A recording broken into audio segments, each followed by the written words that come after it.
Antes de começar, tenho um pequeno pedido. Estou tentando alcançar 1000 inscritos, um marco muito importante para mim. Por favor, clique no botão inscrever-se, subscribe. É apenas um pequeno clique, mas para mim é uma grande motivação para continuar criando mais vídeos. Muito obrigado a todos vocês. Disseram-lhe que o cheiro seria a pior parte, que o corpo do rei Alfa apodrecia há 20 anos. Carne a rasgar-se e a voltar a juntar-se num ciclo interminável e agonizante que deixava a sua pele inchada e a pingar um líquido amarelado espesso que nenhum curandeiro conseguia explicar. Disseram que homens feitos tinham vomitado à entrada da sua câmara, que os servos tiravam à sorte para determinar quem o cuidaria, e os perdedores choravam. Por isso, quando os guardas abriram as pesadas portas de carvalho e gesticularam para Maria entrar, ela já tinha pressionado um pano embebido em óleo de lavanda contra o nariz, os dedos brancos a apertar o tecido, o estômago preparado para o ataque, mas o cheiro nunca veio. Maria ficou na soleira da câmara privada do rei Alfa, o pano de lavanda pairando inutilmente no seu rosto, e respirou apenas ar fresco tingido de cedro e pedra antiga. A sala estava escura. Cortinas pesadas fechadas contra o sol da tarde. E no centro dela, apoiado numa montanha de almofadas numa cama que poderia ter acomodado 6 homens, jazia Azrael. Ele não era o que ela esperava. Os rumores tinham pintado um monstro, uma criatura mais cadáver do que homem, algo a ser temido e evitado em igual medida. E sim, o seu corpo carregava a evidência da sua aflição.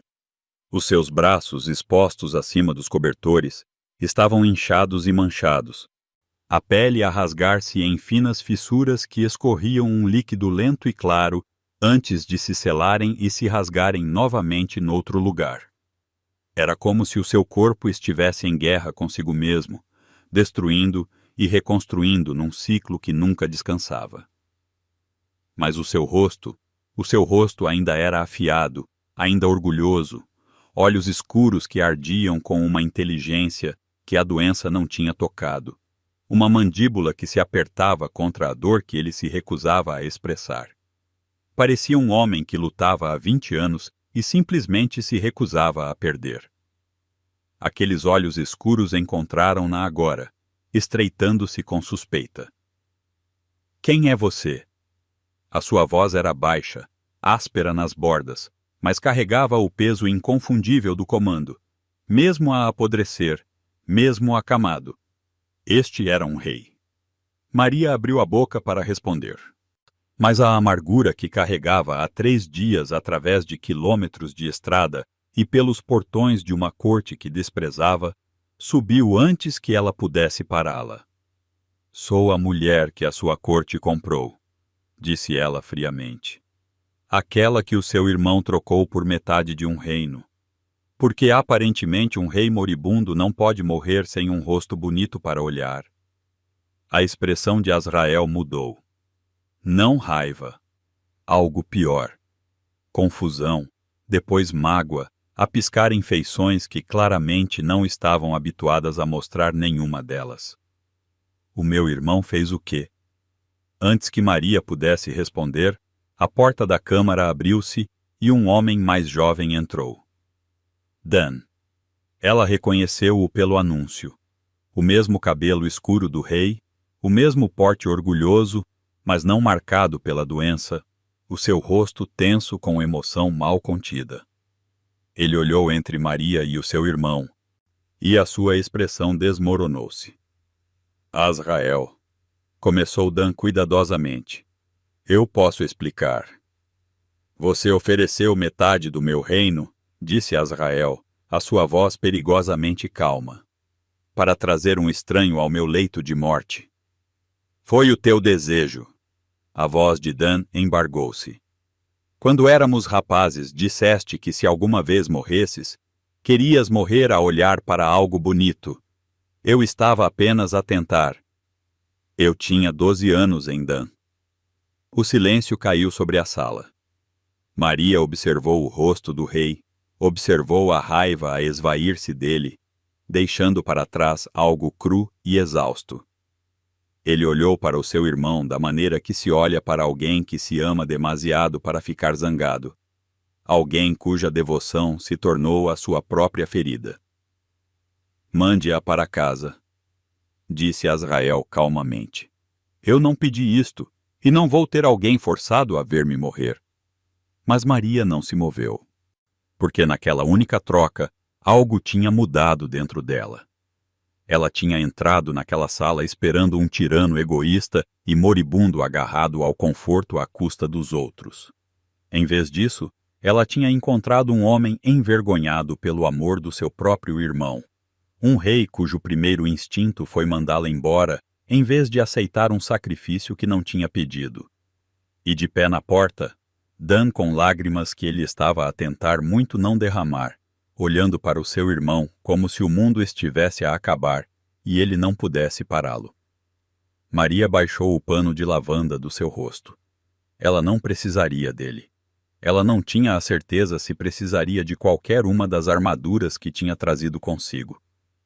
Mas a fúria que carregava, a traição que a tinha trazido até aqui, ela guardaria porque o homem que a tinha enviado para aquele lugar merecia cada grama dela. 6 dias antes, Maria estava feliz. Não o tipo de felicidade imprudente e flamejante que se anuncia, mas o tipo silencioso. O tipo que vem de ser útil. De saber que quando alguém no bando Greymore tinha um problema, eles vinham ter com ela. Ela não era curandeira, nem rastreadora, nem guerreira. Não tinha título formal, nem assento no conselho. Mas Maria tinha algo que nenhum deles tinha. Uma mente que se lembrava de tudo. Memória fotográfica, a velha curandeira tinha chamado quando Maria era criança, vendo a rapariga folhear um livro de remédios de ervas uma vez e depois recitá-lo palavra por palavra. 3 dias depois, tudo o que Maria prestava atenção, realmente prestava atenção, ficava.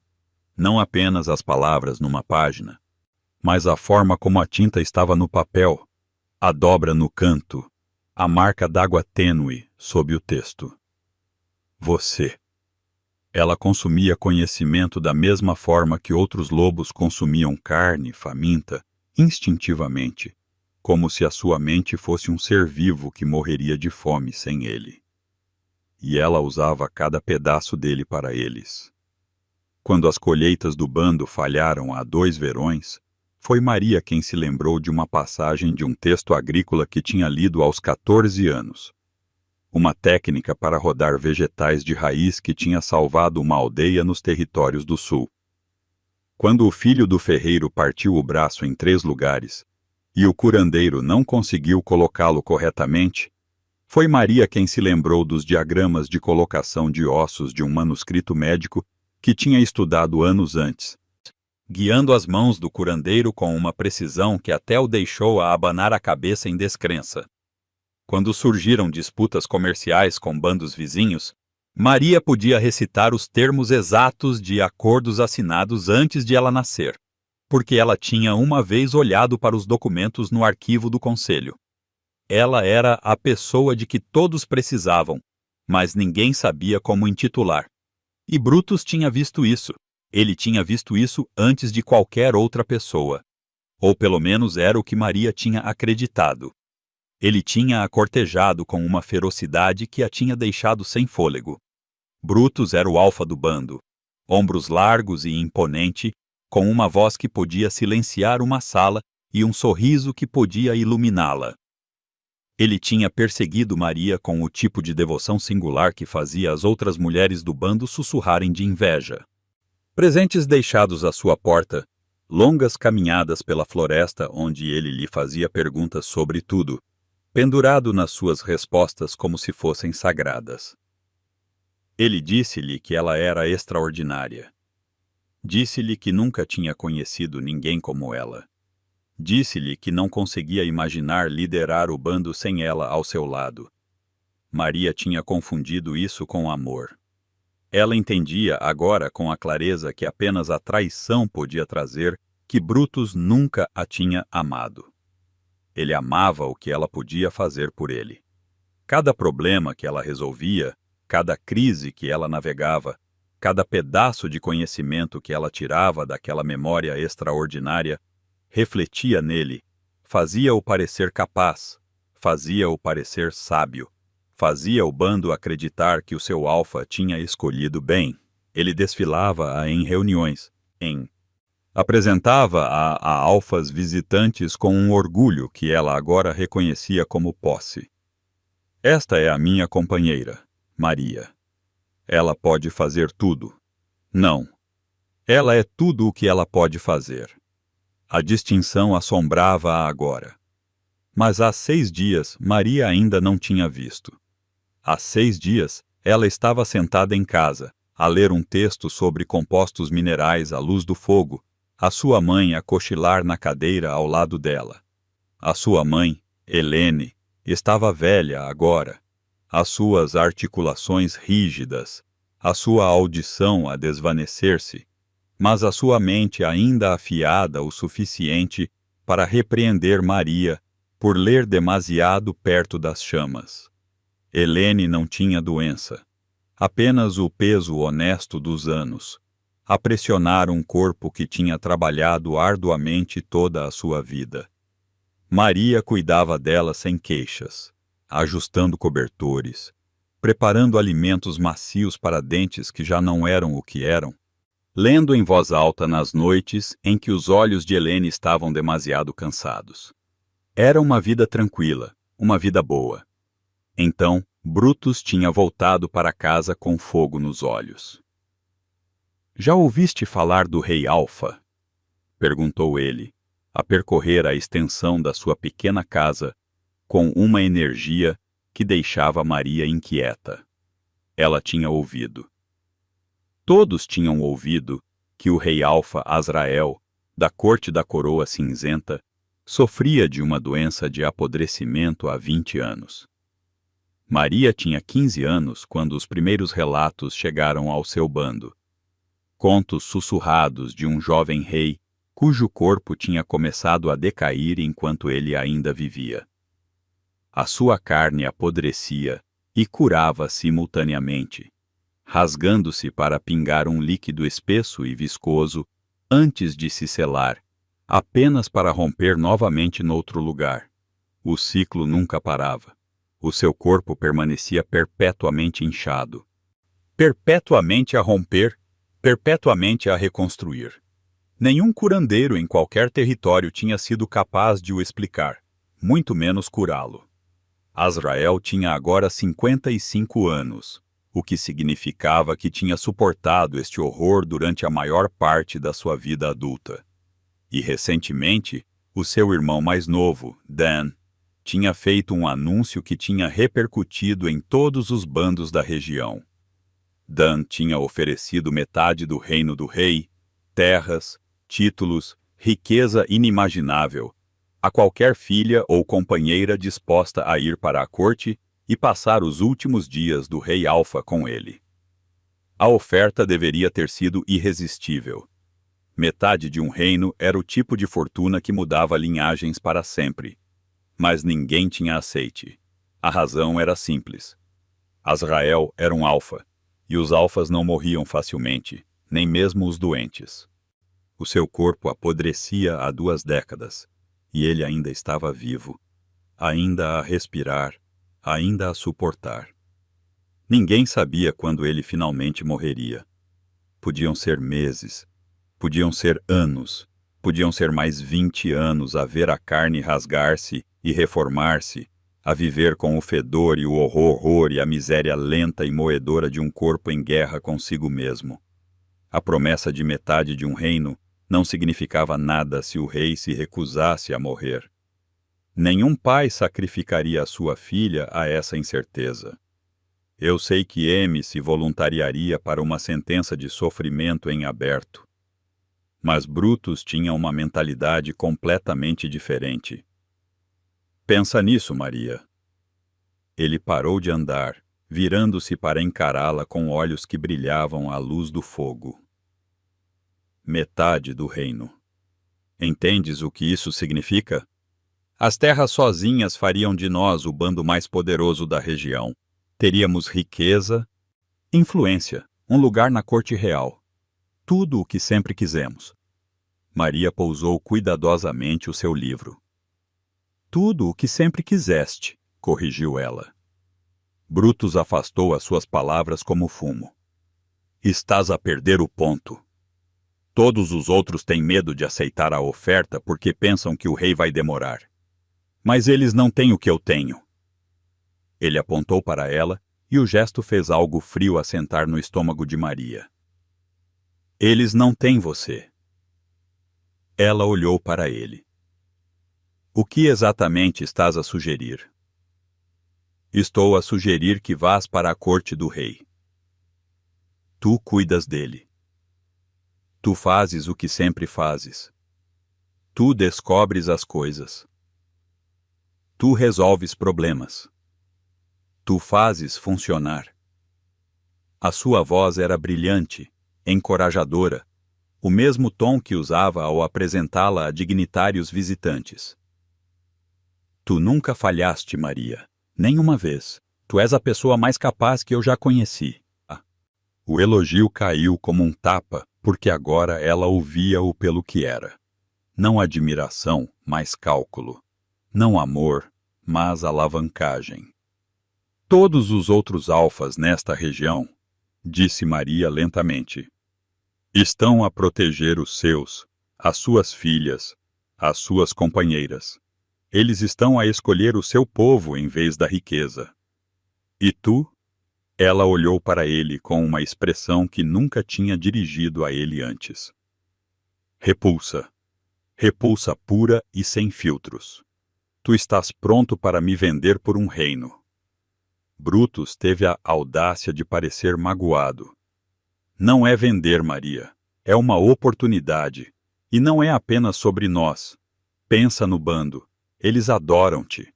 Quando voltares, quando tivermos essa riqueza, se eu voltar, tu terás. Você sempre cumpre. Ele se aproximou, baixando a voz para aquele tom íntimo que usava quando queria algo. Eu acredito em você, Maria. Sempre acreditei. Ela se virou para longe dele, encarando o fogo. Não. A palavra pairou entre eles. Brutus ficou em silêncio por um longo momento, e quando falou novamente sua voz havia mudado. O calor se fora, substituído por algo duro e deliberado. Sua mãe está confortável aqui, não está? Ele disse. Esta sala quente, a cama macia que eu providenciei, a comida, o fogo. Ele fez uma pausa, deixando as implicações se assentarem. O sótão está frio nesta época do ano, Maria. Com correntes de ar. Nenhum lugar para uma velha com juntas rígidas. O sangue de Maria gelou. Ela se virou para encará-lo, e o que quer que ele tenha visto em sua expressão, o fez dar meio passo para trás antes de se conter. Você não faria isso, ela ofegou. Eu não quero, disse Brutus, e ele teve a audácia de parecer sincero. Estou pedindo que você veja o quadro geral para nós. Para a matilha, para sua mãe. Ele estendeu a mão para ela, e Maria permitiu que ele a pegasse apenas porque seus dedos haviam ficado dormentes. Eu cuidarei perfeitamente dela enquanto você estiver fora. Eu prometo. Maria olhou para a mão dele envolvendo a dela. A mão que segurou a dela durante a cerimônia de acasalamento. A mão que afastou o cabelo do rosto dela na primeira noite juntos. A mão que agora apertava um pouco demais. Um lembrete de quem detinha o poder. Ela nunca se sentiu tão enojada por outra pessoa em toda a sua vida. Mas sua mãe estava dormindo no quarto ao lado. Sua mãe, que confiava em Brutus, que o chamava de filho, que não tinha ideia de que seu conforto, sua segurança, seu calor dependiam da obediência de Maria. Tudo bem, disse Maria. A palavra tinha gosto de cinzas. Eu irei. Brutus sorriu. Era o sorriso de um homem que conseguiu exatamente o que queria, e isso fez a pele de Maria arrepiar. Mas ele não havia terminado. Mais uma coisa, ele disse, puxando-a para mais perto, baixando a voz tão baixo que ela teve que se inclinar para ouvir. Não tente ajudá-lo. Maria franziu a testa. O quê? O rei. Não procure uma cura. Não tente consertar o que quer que esteja errado com ele. Não é disso que se trata. Seus olhos estavam firmes, calculistas. O que precisamos é que o rei morra para que possamos coletar o que foi prometido. Se alguma coisa, encontre uma maneira de acelerar as coisas. As palavras atingiram como um golpe físico. Maria puxou a mão e deu um passo para trás, encarando o homem que chamara de companheiro, o homem a quem entregara seu coração, e viu um estranho. Não, pior que um estranho. Um monstro com um rosto familiar. Irei à corte do rei, disse Maria, com a voz plana e vazia. Mas nunca mais me toque. Ruda sorriu como se ela não tivesse falado. Eu sabia que você entenderia. Na manhã seguinte, Brutus convocou a matilha. Ele ficou diante deles no salão de reuniões, ombros quadrados, queixo erguido, a imagem de um alfa orgulhoso fazendo um anúncio nobre. Maria se voluntariou para atender ao chamado do príncipe Dan, declarou ele, sua voz ressoando pelo salão. Ela viajará para a corte da coroa cinzenta e cuidará do alfa-rei Azrael em seus últimos dias. O silêncio que se seguiu foi agudo. Maria ficou ao lado dele, rígida, seu rosto não revelando nada. Ela podia sentir os olhos da matilha sobre ela, podia ler suas expressões sem tentar. Choque, preocupação, admiração, porque eles a conheciam. Eles sabiam do que ela era capaz. E se alguém pudesse suportar o horror da corte do rei em decomposição, era Maria. Ninguém poderia fazer isso melhor. Alguém murmurou da multidão e o acordo percorreu a sala. Eles não sabiam. Nenhum deles sabia que ela estava lá porque havia sido ameaçada, porque seu companheiro a havia negociado como gado e mantido a segurança de sua mãe sobre sua cabeça como uma lâmina. Eles viram uma voluntária, uma heroína, a mulher que sempre cumpria. Então Brutus desferiu seu golpe final. Para garantir que Maria possa cumprir seus deveres sem distração, disse ele, seu tom medido e ensaiado. Eu vou liberar nosso vínculo de companheiros. Maria estremeceu. Ela não pôde evitar. As palavras a atingiram como um soco no externo. Liberando o vínculo de companheiros, ele disse isso tão casualmente, como se estivesse discutindo rotas comerciais ou horários de patrulha, como se a conexão sagrada entre companheiros fosse apenas mais um inconveniente a ser gerenciado. É temporário, é claro, acrescentou Brutus, colocando uma mão em seu ombro. O peso disso parecia uma corrente. Quando Maria retornar, recuperaremos o vínculo. Isso é simplesmente para permitir que ela se concentre totalmente em seu dever. A matilha murmurou sua compreensão. Claro, quão prático, quão altruísta de seu alfa. Maria não disse nada. Ela sentiu o vínculo se romper como um fio sendo cortado, limpo e final, e esperou a dor vir. Mas tudo o que ela sentiu foi um vazio vasto e frio, e sob ele, enterrado tão fundo que ela quase não percebeu. Alívio. Ela partiu naquela tarde. Sua mãe chorou, segurando as mãos de Maria com dedos que tremiam de idade e medo. Volte para mim, Helene sussurrou. Prometa-me. Eu prometo, mamãe, disse Maria, e quis dizer isso com tudo o que tinha. Ela não olhou para Brutus ao sair. Ela não olhou para trás. A viagem para a corte da coroa cinzenta levou 3 dias de cavalo, e Maria passou cada quilômetro cuidando de uma fúria tão profunda que a assustou. Não apenas com Brutus, agora com a coroa, com o príncipe Dan e sua oferta grotesca, pendurando riqueza como isca para atrair mulheres para a cama de morte de seu irmão, para um mundo que tratava as mulheres como moeda, como conforto, como algo a ser gasto a serviço dos desejos dos homens. Quando as torres da corte da coroa cinzenta surgiram no horizonte, torres de pedra pálida alcançando um céu cinza-aço, a amargura de Maria havia se endurecido em algo afiado e permanente. Ela não seria gentil aqui. Ela não seria amável. Ela havia sido vendida por seu companheiro e comprada por um príncipe, e trataria esse arranjo com exatamente o desprezo que ele merecia. O príncipe Dan a encontrou nos portões. Ele era mais jovem do que ela esperava, com cabelos escuros que se enrolavam em suas têmporas e olhos que continham um cansaço profundo demais para seus anos. Ele inclinou a cabeça enquanto ela desmontava, um gesto de respeito genuíno que Maria se recusou a reconhecer. "Obrigado por vir", disse Dan baixinho. "Você não sabe o que isso significa para onde está o rei." Maria interrompeu. "Eu gostaria de acabar com isso." Algo cintilou no rosto de Dan. Dor, talvez, ou o reconhecimento de uma dor que espelhava a dele, mas ele não disse nada. Simplesmente gesticulou para que ela o seguisse. Eles caminharam por corredores de pedra cinza e luz fria, passando por servos que desviavam o olhar, por guardas que ficavam como estátuas. O palácio era bonito da maneira que um mausoléu era bonito, grandioso e oco e infundido de dor. E no final de um longo e silencioso corredor, eles pararam diante de um par de pesadas portas de carvalho. A mão de Dan hesitou na maçaneta. Maria se preparou, pressionando o pano de lavanda contra o nariz, apertando cada músculo contra o horror que estava prestes a enfrentar. As portas se abriram, e o cheiro sobre o qual todos a haviam avisado, o fedor que fazia homens adultos vomitar e servos chorar, nunca veio. O rei lhe disse para ir embora. Maria não foi. Ela ficou ao pé da cama de Azrael no silêncio que se seguiu à explicação fragmentada de Dan.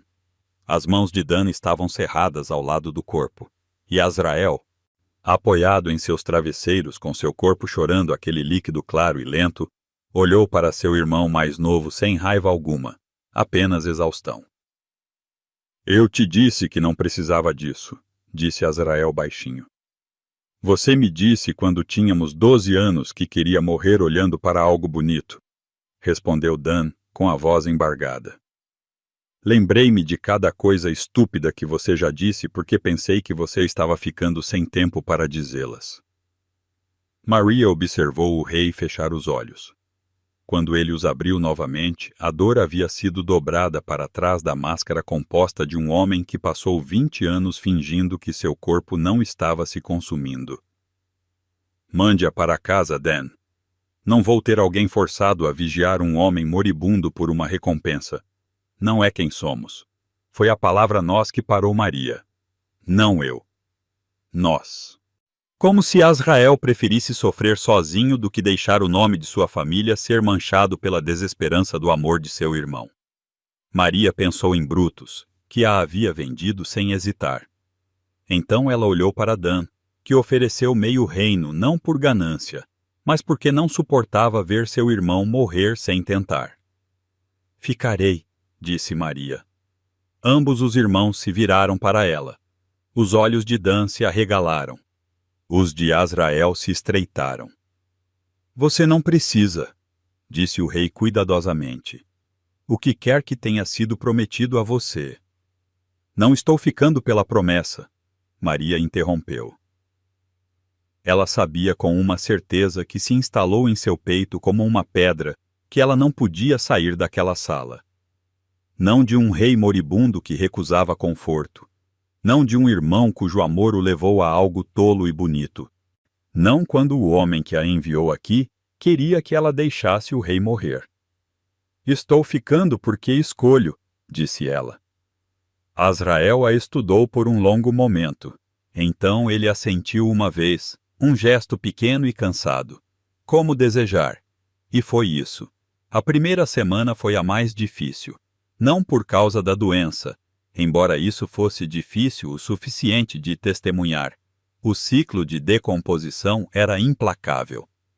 Maria sentava-se ao lado da cama de Azrael e via sua pele se rachar em seus antebraços, finas fissuras se abrindo como rachaduras em terra seca, chorando aquele líquido claro e estranho, antes de se fechar lenta e dolorosamente. Horas depois, acontecia novamente em outro lugar. Seus ombros, seu peito, o dorso de suas mãos. Mas não cheirava. Essa era a coisa sobre a qual Maria não conseguia parar de pensar. O relatório de cada curandeiro descrevia um fedor tão avassalador que poderia esvaziar uma sala. No entanto, sentada a centímetros da pele rachada do rei, Maria não detectava nada além do leve aroma de cedro do painel de madeira e do cheiro mineral limpo de seu unguento. Não fazia sentido. A decomposição produzia odor. Isso era biologia, química, um fato imutável. Se sua carne estivesse realmente apodrecendo, o cheiro deveria ter sido inescapável, a menos que não estivesse apodrecendo. O pensamento se alojou na mente de Maria como uma farpa, e sua memória, aquele motor fotográfico implacável, começou a girar. Ela se lembrou de uma passagem de um texto sobre aflições elementais que havia lido 6 anos antes. O autor descreveu condições que imitavam a decomposição, sem produzir os marcadores bacterianos da verdadeira decomposição. Ciclos de cura presos em loops infinitos, danos e reparos que pareciam podridão, mas não eram. Ela guardou o pensamento. Ainda não. Ela ainda não estava pronta.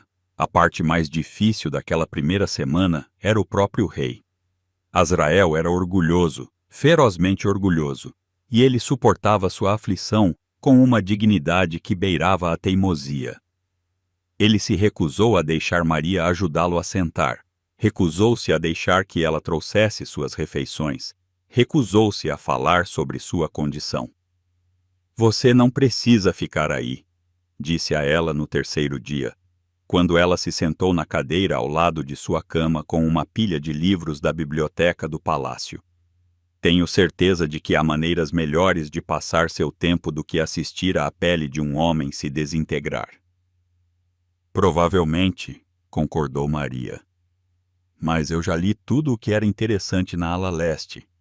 Então você é meu entretenimento agora. Azrael a encarou.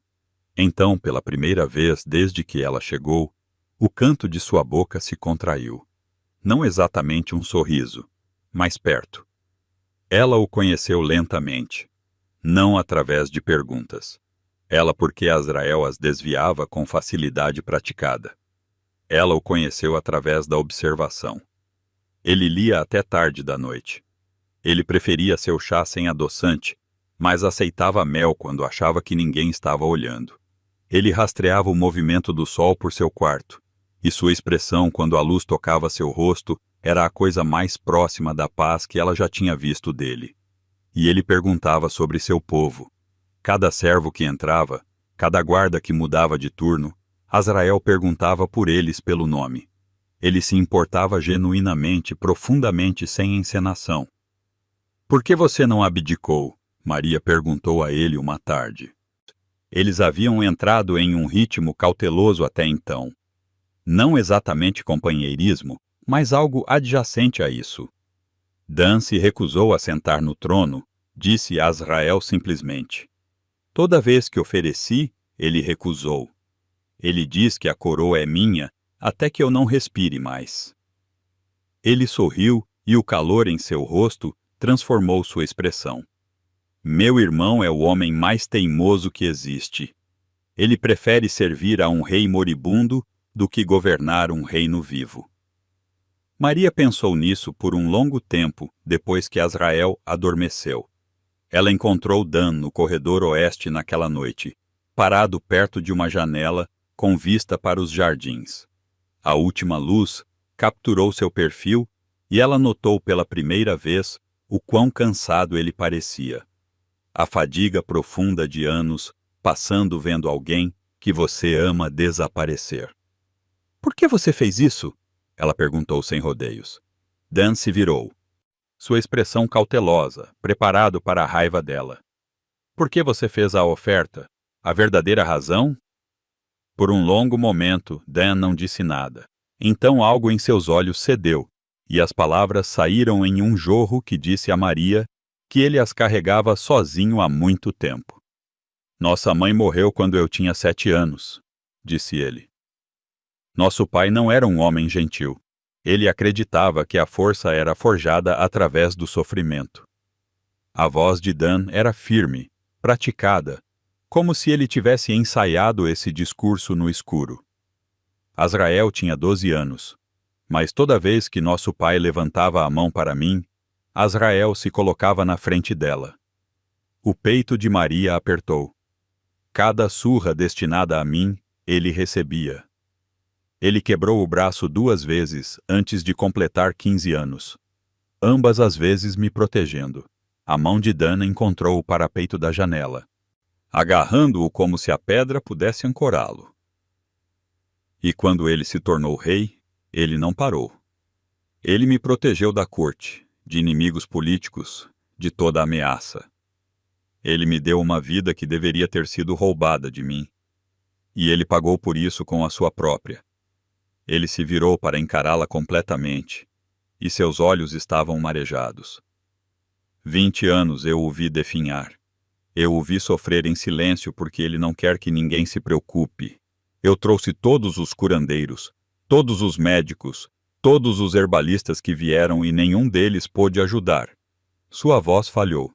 Então sim, eu fiz uma oferta desesperada e estúpida porque eu daria qualquer coisa, tudo, cada pedaço deste reino para ver meu irmão inteiro novamente.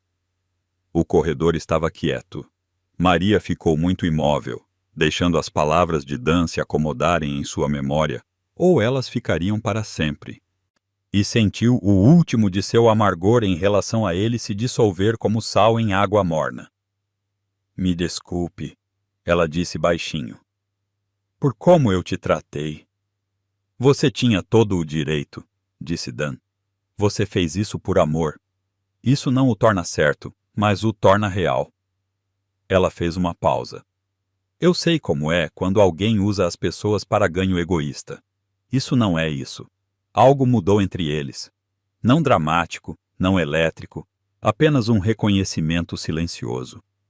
Dan a olhou como se a visse pela primeira vez. Não como a mulher zangada que havia invadido o quarto de seu irmão. Não como uma ferramenta ou um ativo, apenas Maria. E a maneira como seu olhar demorou, quente e maravilhado, era tão completamente diferente da maneira como Brutus jamais a olhara, que a fez prender a respiração. Eu quero tentar algo, disse Maria com a condição do rei. Eu não sou curandeira. Mas algo sobre a doença dele não se encaixa. A expressão de Dan mudou para uma esperança frágil e desesperada. Maria, todos os curandeiros dos 3 reinos tentaram. Toda solução nasce de um problema, disse Maria. Ah, a pessoa certa ainda não olhou para isso. Ela começou na manhã seguinte. Azrael observou com divertido cansaço enquanto Maria montava um espaço de trabalho no canto de seu quarto, requisitando uma mesa que antes continha vasos decorativos e substituindo-os por frascos de vidro, um almofariz e pilão, tiras de linho limpo e um conjunto de instrumentos do curandeiro da corte que ela pegou emprestado sem pedir permissão. Você está ciente de que as melhores mentes médicas do mundo conhecido me examinaram? Azrael disse secamente. Estou, respondeu Maria, coletando cuidadosamente uma amostra do fluido claro de uma nova fissura em seu antebraço. Ela a segurou contra a luz da janela, estudando a viscosidade, o leve iridescente que capturava o sol. Mas as melhores mentes médicas estavam procurando por podridão. Eu não estou. Azrael ergueu uma sobrancelha. O que você está procurando? Eu te direi quando encontrar. Ela fez uma pausa, abaixando o frasco, mas precisarei do seu curandeiro da corte. Não sou treinada em medicina, e haverá procedimentos sobre os quais precisarei de orientação. Preparação de amostras, manuseio de reagentes, coisas que um curandeiro saberia por instinto. Azrael assentiu e o mandou chamar. Aldrich chegou em 1 hora. Um homem alto e magro com cabelos prateados, puxados para trás de um rosto e mãos afiados que se moviam com a economia precisa de alguém que passou 40 anos praticando sua arte. Ele deu uma olhada no espaço de trabalho improvisado de Maria, nos frascos e no almofariz e nos instrumentos emprestados, e sua expressão se azedou como leite estragado. "O que é isso?" Aldrich perguntou, sem esconder seu desprezo. "Esta é Maria", disse Azrael de sua cama, sua voz carregando aquela autoridade silenciosa que fazia até homens desdenhosos se endireitarem. "Ela vai estudar minha condição, e você vai ajudá-la." Aldrich se virou para o rei, com a desaprovação escrita em cada linha de seu rosto. "Sua Majestade, sirvo esta corte há 3 décadas. Consultei os principais médicos de 5 reinos sobre sua aflição. E agora você quer que eu ajude uma garota sem treinamento médico que montou uma loja com ferramentas emprestadas em uma mesa de flores?" "Sim", Azrael disse simplesmente. "É exatamente isso que eu quero que você faça. Sua Majestade, não há mal em tentar, Aldrich." O tom do rei suavizou, mas o comando por baixo permaneceu. "Todos os métodos que você usou falharam. Todos os curandeiros que vi falharam. Se esta mulher quer olhar para a minha doença de um ângulo diferente, o mínimo que podemos fazer é deixá-la tentar. E o mínimo que você pode fazer é ajudar." A mandíbula de Aldrich apertou. Ele olhou para Maria como se olhasse para uma criança que havia entrado em uma sala de guerra e exigido ver os planos de batalha, mas ele curvou a cabeça. "Como quiser, Sua Majestade." Ele ajudou a contragosto, com precisão e com um comentário contínuo de desaprovação que Maria aprendeu a filtrar como se filtra o zumbido das cigarras em uma noite de verão. Quando ela pediu que ele preparasse uma solução reagente, ele o fez impecavelmente, enquanto resmungava que ela não saberia o que fazer com os resultados. Quando ela pediu que ele lhe mostrasse como seccionar uma amostra de pele, ele demonstrou com precisão cirúrgica, enquanto a informava que levara 7 anos para dominar a técnica que ela estava tentando aprender em uma tarde. Maria não discutiu com ele.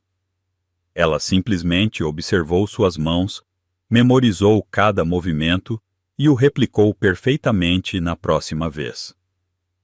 A velocidade com que ela absorveu seu conhecimento apenas pareceu irritá-lo ainda mais.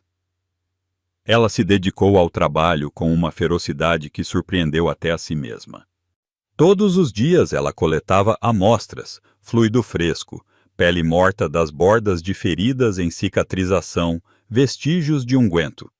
Ela os estudava com todas as ferramentas disponíveis, misturando compostos, testando reações, consultando a extensa biblioteca médica do palácio e memorizando volumes inteiros em uma única sessão. Sua memória fotográfica devorou textos sobre patologia elemental, distúrbios autoimunes, anomalias regenerativas, aflições mágicas documentadas ao longo de séculos. Ela falhou repetidamente. Ela falhou. Sua primeira teoria desmoronou quando as amostras de fluido não mostraram resíduo mágico. Sua segunda se desfez quando ela não conseguiu identificar nenhum organismo parasita. Suas terceira, quarta, quinta tentativas terminaram da mesma forma. Pistas promissoras que desmoronaram sob escrutínio. E a cada falha, Aldrich estava lá.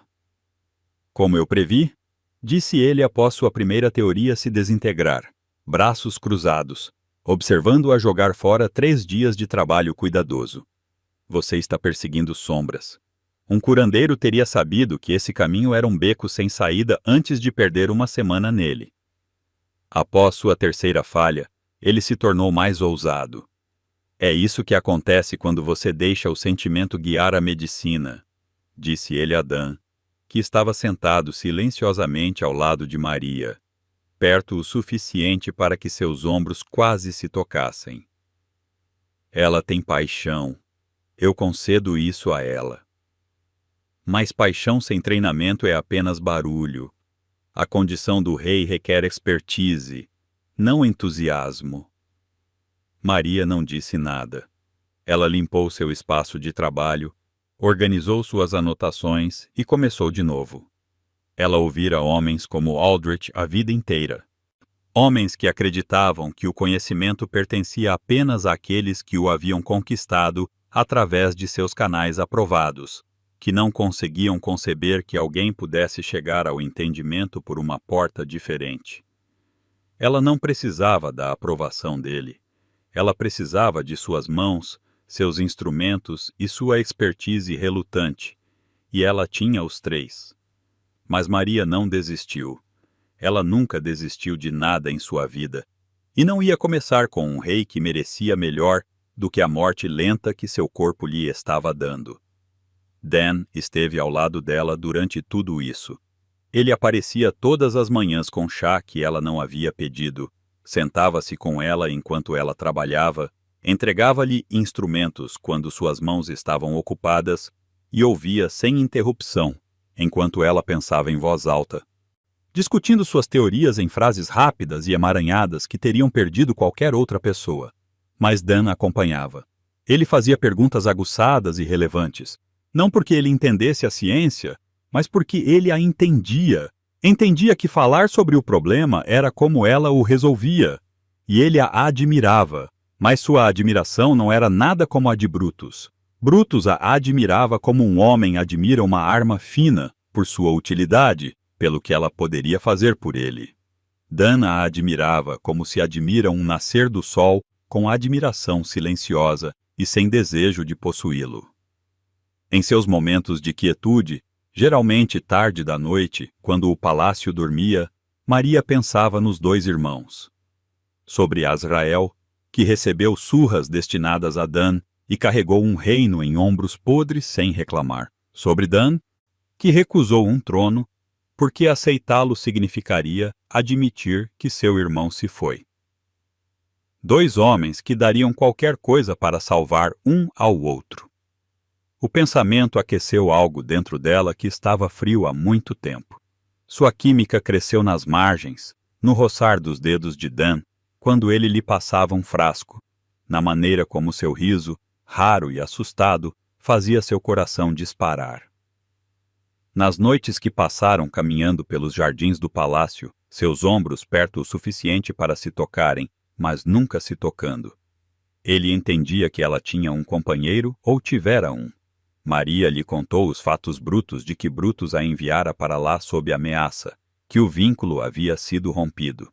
Dan ouvira sem julgamento. Ele não te merece, disse Dan baixinho. Não, concordou Maria. Ele não merece. Ela já havia tomado sua decisão. Ela nunca voltaria para Brutus como sua companheira. Mas ela não estava pronta para abrir outra porta. Não até que tivesse terminado o que veio fazer. 2 meses depois, em uma noite em que a chuva batia nas janelas do palácio, Maria encontrou. Ela estava cruzando uma passagem de um texto de 300 anos sobre maldições regenerativas com um tratado moderno sobre cascadas inflamatórias, quando a conexão explodiu em sua mente como um raio. Ela se sentou ereta, espalhando papéis, seus olhos arregalados. O fluido claro que escorria das feridas de Azrael. Não era um sintoma de decadência. Era a cura. Seu corpo estava produzindo a resposta há 20 anos, e todo curandeiro que o examinara a havia enxugado como resíduo. A doença não era podridão. Era regeneração descontrolada. Um ciclo de cura preso em um loop infinito porque um único composto estava faltando no sistema do rei. O fluido estava incompleto. Precisava de um catalisador, uma base mineral que estabilizasse a regeneração e permitisse que o ciclo se completasse. A memória fotográfica de Maria forneceu a resposta antes que ela terminasse de formar a pergunta. Página 214 de uma pesquisa geológica que ela lera aos 17 anos. Um composto mineral encontrado nas fontes vulcânicas das montanhas orientais. Ela podia ver a página em sua mente, cada palavra, cada diagrama, a mancha de café no canto superior esquerdo. Ela sabia como salvar o rei. Maria se levantou tão rápido que sua cadeira tombou para trás. Azrael se mexeu, mas não acordou. Ela precisava contar a Dan. Agora, esta noite, antes que a dúvida surgisse, ela o encontrou em seu escritório e debruçado sobre correspondência à luz de velas. Ele ergueu os olhos quando ela irrompeu pela porta. O que há de errado? É Azrael? Eu encontrei. Maria ofegou, as mãos tremendo. Dan, eu encontrei a cura. Dan a encarou, sua expressão passando por descrença, depois confusão, e lentamente como o amanhecer rompendo sobre uma paisagem escura. Esperança. Você tem certeza? Tenho certeza. Dan atravessou o quarto em 3 passos e a puxou para seus braços. O abraço foi feroz, desesperado, seu rosto enterrado em seus cabelos. Maria sentiu as lágrimas dele quentes contra seu pescoço e o abraçou mais forte. Obrigado, ele ofegou. Obrigado, Maria. Ela fechou os olhos e o abraçou e sentiu algo se acomodar em seu peito. Não a necessidade frenética de agarrar que Brutus chamara de amor. Algo mais quieto, algo que parecia voltar para casa. Mas ela se afastou gentilmente, encontrando seus olhos. Ainda não me agradeça, disse ela. Eu ainda tenho que fazer funcionar. O mineral chegou das montanhas orientais nas costas de um cavaleiro que quase matou seu cavalo para chegar lá e voltar em 4 dias. Maria segurou a bolsa selada em ambas as mãos, sentindo o peso dela, a textura áspera do pó vulcânico através do couro, e por um momento aterrorizante permitiu-se considerar a possibilidade de que ela estivesse errada, que sua teoria fosse bela e lógica e completamente, devastadoramente incorreta, que ela misturaria esse composto no fluido do rei e nada aconteceria.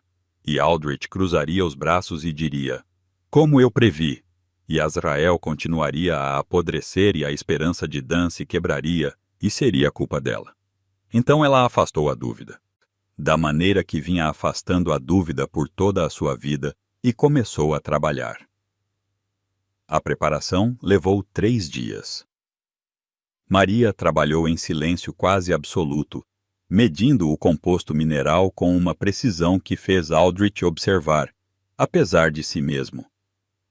Ela o moeu até um pó fino usando o almofariz e pilão, e o misturou com uma base do fluido claro que ela vinha coletando das feridas de Azrael por semanas, e aqueceu a mistura em fogo baixo até engrossar em uma pasta iridescente pálida.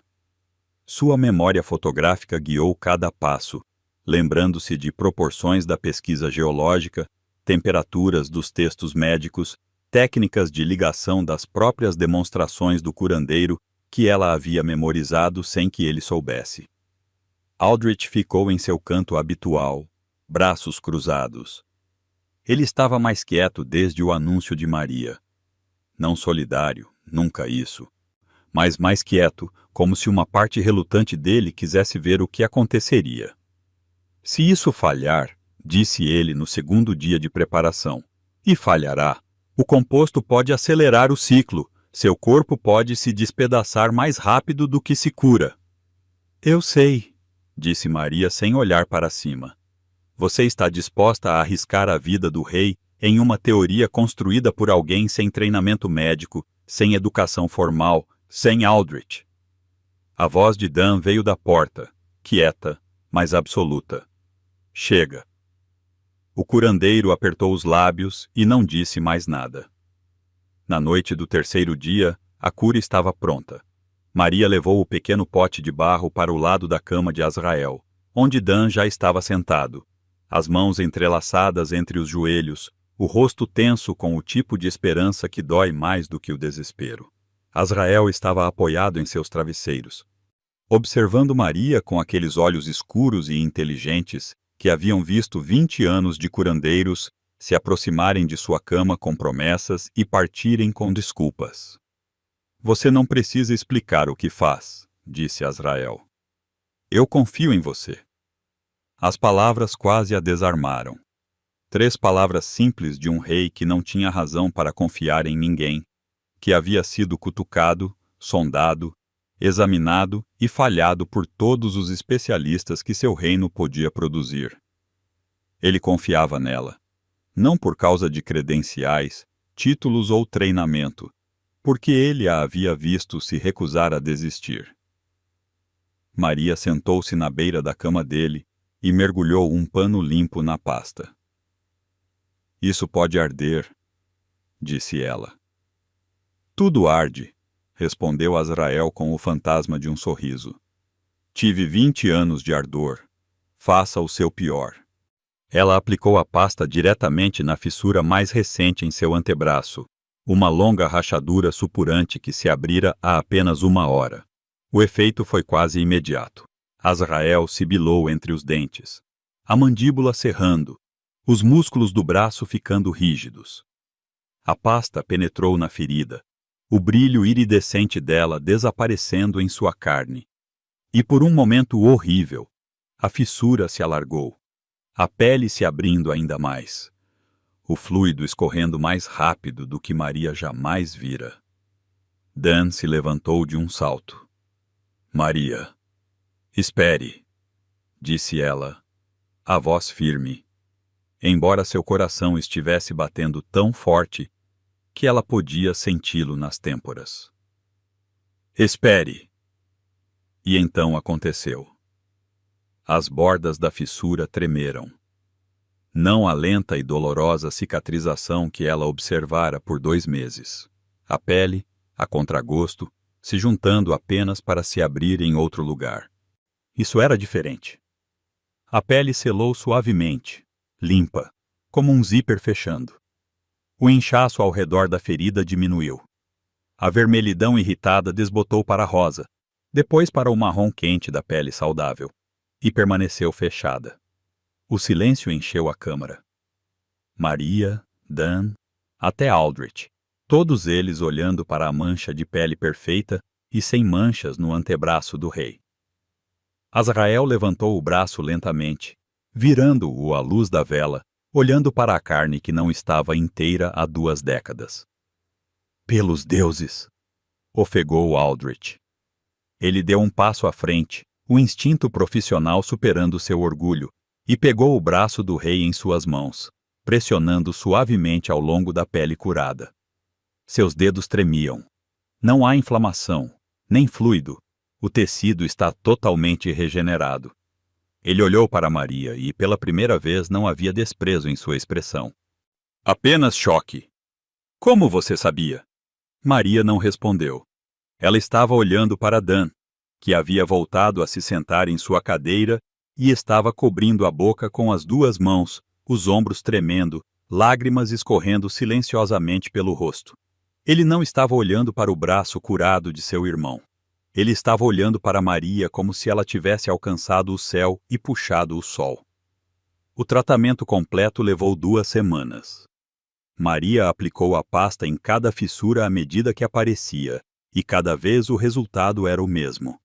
A ferida selava, o inchaço recuava, a pele curava limpa e inteira. Após a primeira semana, as novas fissuras pararam completamente de se formar. O corpo de Azrael, livre do ciclo interminável de danos e reparos, começou a se recuperar com a vitalidade feroz de um alfa que lutava há 20 anos e finalmente tinha permissão para vencer. A cor voltou ao seu rosto. O inchaço que distorcia seus traços recuou, revelando a estrutura óssea afiada e orgulhosa por baixo. Ele se sentou sozinho. Ele se levantou. Ele caminhou até a janela pela primeira vez em anos e ficou sob a luz do sol, com os olhos fechados e as mãos abertas ao lado do corpo. E Maria teve que desviar o olhar porque a expressão em seu rosto era muito privada, muito sagrada para que qualquer outra pessoa testemunhasse. Aldrich, para seu crédito, nunca reivindicou parte da cura. Quando os médicos da corte se reuniram para examinar a recuperação do rei e exigiram saber como ela havia sido alcançada, o velho curandeiro ficou ao lado de Maria e disse que ela viu o que nenhum de nós poderia ver. O fluido não era resíduo. Era a tentativa do corpo de uma cura. Ela simplesmente completou o que o próprio sistema do rei vinha tentando fazer por 20 anos. Ele fez uma pausa e acrescentou rigidamente: eu estava errado sobre ela. Foi o mais próximo de um pedido de desculpas que Maria jamais receberia dele, e ela o aceitou com um aceno. Um mês após a primeira aplicação, Azrael estava diante de sua corte em plena saúde. Ele estava magnífico, sem a doença distorcendo seu corpo. O rei Alfa era alto e de ombros largos, seus cabelos escuros com fios prateados nas têmporas, seu rosto carregando as linhas do sofrimento, mas também a luz inconfundível de um homem que teve sua vida devolvida. A corte explodiu. Nobres que haviam sussurrado sobre sucessão e declínio agora aplaudiam e choravam. Servos que haviam sorteado para evitar seu quarto agora lutavam pela honra de atendê-lo. Azrael levantou a mão para silêncio. Quando ele veio, ele falou com uma voz que não mais roucava ou se esforçava, mas ressoava pelo grande salão com todo o poder de um rei alfa restaurado. Por 20 anos este reino suportou ao meu lado. Vocês serviram a um rei que mal conseguia se sentar em sua própria cama, que não podia andar entre vocês, que não podia liderar como vocês mereciam. Sua lealdade durante esses anos é uma dívida que nunca poderei pagar. Ele fez uma pausa e seu olhar encontrou Dan na multidão. Mas o homem que manteve este reino unido durante minha doença não fui eu. Foi meu irmão. Dan balançou a cabeça. Mas Azrael continuou. Tentei muitas vezes dar a coroa a Dan. Ele recusou todas as vezes por lealdade, por teimosia, por amor. Mas eu não estou mais morrendo. E eu não sou mais o rei que este reino precisa. Azrael tirou a pesada coroa de prata de sua cabeça e a segurou diante dele. Estou me aposentando. O trono passa para meu irmão, o príncipe Dan, que o conquistou 1000 vezes. O salão explodiu novamente. Dan ficou congelado, o rosto pálido, a boca aberta, olhando para seu irmão com uma expressão que continha todas as emoções que uma pessoa poderia sentir ao mesmo tempo. Azrael caminhou até ele, colocou a coroa em suas mãos e o abraçou com um abraço que fez toda a corte ficar em silêncio. Pegue, murmurou Azrael. Pensou. Você carregou o peso dela por 20 anos. Agora carregue o título. As mãos de Dan fecharam-se em torno da coroa. Ele olhou para seu irmão, depois para Maria, que estava ao lado, observando com lágrimas que ela não se preocupou em esconder. E lentamente ele assentiu. A celebração durou 3 dias. Mas na primeira noite, enquanto a corte bebia, dançava e se maravilhava com a recuperação de seu rei, Dan encontrou Maria no jardim. O mesmo jardim onde eles haviam caminhado nas noites tranquilas durante a doença de seu irmão, ombros próximos, mas nunca se tocando. A lua pairava baixa e pesada sobre as muralhas do palácio, lançando luz prateada sobre os canteiros de rosas. Maria, disse Dan, e a maneira como ele disse seu nome a fez parar de andar. Era a voz de um homem que estava segurando algo por muito tempo e não conseguia mais segurar. Ela se virou para encará-lo. Ele estava sob a luz da lua com a coroa que ainda não usara, segurando-a ao lado como um pensamento tardio, porque a coisa que ele mais valorizava naquele momento não era um reino, era ela. Eu te amo, disse Dan. Eu te amo desde a noite em que você me disse que encontrou a cura, e suas mãos tremiam, e seus olhos estavam em chamas. Eu te amo desde que você se recusou a sair do quarto do meu irmão. Eu te amo desde que você ficou naquele corredor e me disse que o que eu fiz estava errado, mas era real.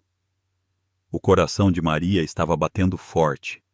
Ela queria dar um passo à frente para diminuir a distância, para dizer a ele que ela também o amava, que ela sabia disso há semanas, talvez mais, talvez desde a primeira vez que ele olhou para ela e viu uma pessoa em vez de uma ferramenta. Mas ela não podia. Ainda não. Me dê tempo, disse ela suavemente. Preciso colocar as coisas em ordem primeiro. A expressão de Dan mudou. Um lampejo de mágoa rapidamente substituído por compreensão. Ele assentiu. Esperarei o tempo que você precisar. Maria deixou a corte da coroa cinza na manhã seguinte. A viagem de volta para Greymore levou 3 dias, e ela os passou em silêncio, não remoendo amargura. Desta vez, mas reunindo forças. Ela sabia o que a esperava, e estava pronta. Brutus a encontrou nos portões do Matilha. Sua expressão quando a viu se aproximar, sozinha e sem se curvar, passou por surpresa, alívio, e quando ele leu seu rosto, algo perto de fúria. Você o salvou, disse Brutus, a voz fria. Eu te disse para não ajudar o rei. Eu te disse para deixá-lo morrer, e você o salvou. Sim, disse Maria. Eu o fiz. Você tem ideia do que nos custou? Brutus se aproximou. Sua presença alfa pressionando contra ela, tentando fazê-la se submeter como sempre fizera. Meio reino, Maria. Teríamos meio reino se você tivesse feito o que eu pedi. Você não pediu, disse Maria. E sua voz ecoou pelo pátio, onde os membros da matilha haviam começado a se reunir, atraídos pela tensão. Você ameaçou. Você ameaçou colocar minha mãe idosa em um sótão frio se eu não fosse. Você quebrou nosso vínculo de companheiros e me enviou para assistir um homem morrer para que você pudesse lucrar com sua morte. O pátio ficou em silêncio. Maria podia sentir os olhos da matilha sobre ela. Podia ver o choque se espalhando de rosto em rosto à medida que suas palavras caíam. A expressão de Brutus escureceu. Não foi assim que aconteceu, rosnou ele. Você me disse para não ajudar o rei, continuou Maria, sua voz clara e firme. Você me disse para encontrar uma maneira de acelerar sua morte. Você enviou sua companheira para o leito de um moribundo com instruções para apressar seu fim. Não porque você se importasse comigo ou com o rei, mas porque você queria riqueza. Ela se virou para encarar a matilha reunida, as pessoas que acreditaram que ela se voluntariou, que admiraram seu sacrifício, que não tinham ideia da verdade sobre o que seu alfa havia feito. Ele manteve a segurança da minha mãe sob minha cabeça, disse Maria. Disse-me que a mudaria para o sótão, uma velha com articulações rígidas e ninguém mais para cuidar dela. Se eu não concordasse, eu não me voluntariaria. Fui coagida. O murmúrio que varreu a multidão foi como o vento antes de uma tempestade. Maria viu sua mãe na beira da reunião, apertando um xale em volta de seus ombros finos, seu rosto enrugado desmoronando ao entender o que sua filha havia suportado em silêncio. Isso é verdade? Exigiu um dos anciãos do conselho, dando um passo à frente. Brutus abriu a boca para negar. Mas o ancião não estava olhando para ele. Ela estava olhando para Maria. Cada palavra, disse Maria. O ancião se virou para Brutus, e não havia incerteza em sua expressão. Você ameaçou a mãe de um membro da matilha. Você coagiu sua companheira a um arranjo perigoso para ganho pessoal. Você quebrou um laço de companheira sob falsos pretextos e a instruiu a facilitar a morte de um rei. Ela olhou para os outros membros do conselho que haviam se reunido. E um por um eles assentiram. Esta não é a conduta de um alfa. Você não pode fazer isso. Brutus rosnou, sua compostura finalmente se quebrando. Eu sou seu alfa. Lidero esta matilha a... Você liderou esta matilha com a mente de Maria, interrompeu o ancião. Cada crise que ela resolveu, cada problema que ela navegou, você levou o crédito pelo trabalho dela e chamou de liderança. Vemos isso agora. Ela se endireitou. Por decisão unânime do conselho, você é removido como alfa da matilha Greymore, com efeito imediato. O silêncio que se seguiu foi absoluto. Brutus encarou o ancião, depois a matilha, depois Maria. Ela observou a realização se instalar nele. Observou seu rosto passar por raiva, descrença e, finalmente, algo que ela nunca tinha visto dele antes. Medo. O medo de um homem que construiu toda a sua identidade na genialidade de outra pessoa e agora estava sozinho com nada. Maria não sentiu satisfação, nem triunfo, apenas uma finalidade limpa e silenciosa. Como fechar um livro que ela havia terminado de ler. Sua mãe a alcançou primeiro, envolvendo-a com braços finos, com uma força que desmentia sua idade. Minha garota, sussurrou Helene, chorando em seu ombro. Minha garota corajosa e brilhante. A matilha se reuniu em torno dela então, não com pena, mas com algo mais feroz. Respeito, gratidão, reconhecimento do que ela sempre foi para eles e do que ela havia suportado em silêncio. Eles a agradeceram. Eles se desculparam. Eles prometeram que sua mãe nunca mais passaria por necessidade. Maria ficou 3 dias. Ela garantiu que sua mãe estivesse instalada em novas acomodações confortáveis, com 2 jovens designadas para ajudá-la. Ela bufou, sentou-se com o conselho e respondeu às suas perguntas sobre o que havia acontecido na corte da coroa cinzenta. Ela se despediu das pessoas a quem serviu por toda a vida, as pessoas que finalmente a viram claramente. E então ela partiu. A viagem de volta para a corte da coroa cinzenta pareceu diferente de todas as jornadas que ela havia feito antes. A primeira vez que ela viajou em amargura e raiva. A segunda em determinação silenciosa. Desta vez, Maria cavalgou sem nada a pesar. Nenhum laço de companheira puxando seu peito. Nenhuma ameaça pairando sobre a cabeça de sua mãe. Nenhuma manipulação sussurrando em seu ouvido. Apenas estrada aberta e céu aberto e o batimento constante de seu próprio coração a guiando para a frente. Ela chegou ao pôr do sol. As muralhas do palácio brilhavam em âmbar na luz que se desvanecia, e os guardas no portão a reconheceram imediatamente, curvando-se enquanto ela passava. Quando ela desmontou no pátio, Dan já estava lá. Ele estava no topo das escadas do palácio, ainda sem usar a coroa. Seu cabelo estava um pouco desgrenhado, como se ele tivesse passado as mãos por ele. E sua expressão ao vê-la era a coisa mais desprotegida que ela já havia testemunhado no rosto de outra pessoa. Esperança e terror, e alegria e contenção, todos lutando por trás de seus olhos. Maria subiu as escadas. Ela parou um degrau abaixo dele, perto o suficiente para ver o pulso rápido em sua garganta, para sentir o cheiro dele. Cedro e calor para sentir a atração de algo que não era um laço de companheira, mas era tão poderoso. Eu coloquei as coisas em ordem, disse ela. A respiração de Dan engatou. E Maria olhou para este homem que havia oferecido meio reino por amor ao seu irmão, que havia sentado ao lado dela em cada experimento fracassado sem perder a fé, que a admirava como se admira um nascer do sol com admiração e sem desejo de possuí-lo. Que lhe disse que a amava e depois a deixou ir porque ela precisava partir e esperou sem saber se ela voltaria. Sim, disse ela. Dan piscou. Sim, sim, eu te amo. Sim, eu fico. Sim, para tudo. O som que Dan fez não foi exatamente uma risada, e não foi exatamente um soluço. Ele estendeu a mão para ela, suas mãos cobrindo seu rosto com uma gentileza que fez seus olhos arderem. E Maria se ergueu nas pontas dos pés e o beijou. O beijo foi quente. Foi o que ela notou primeiro.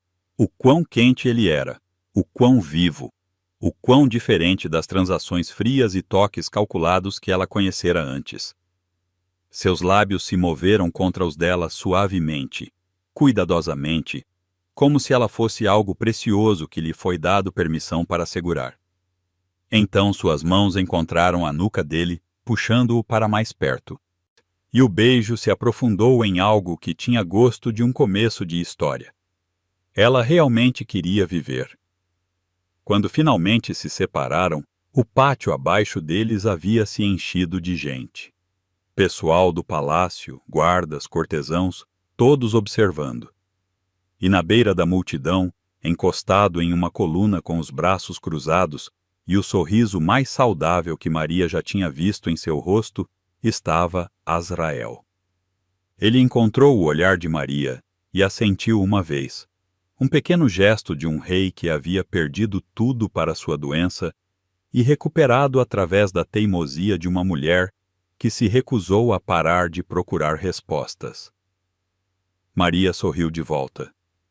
Então ela se virou para Dan, entrelaçou seus dedos nos dele e caminhou com ele pelas portas do palácio.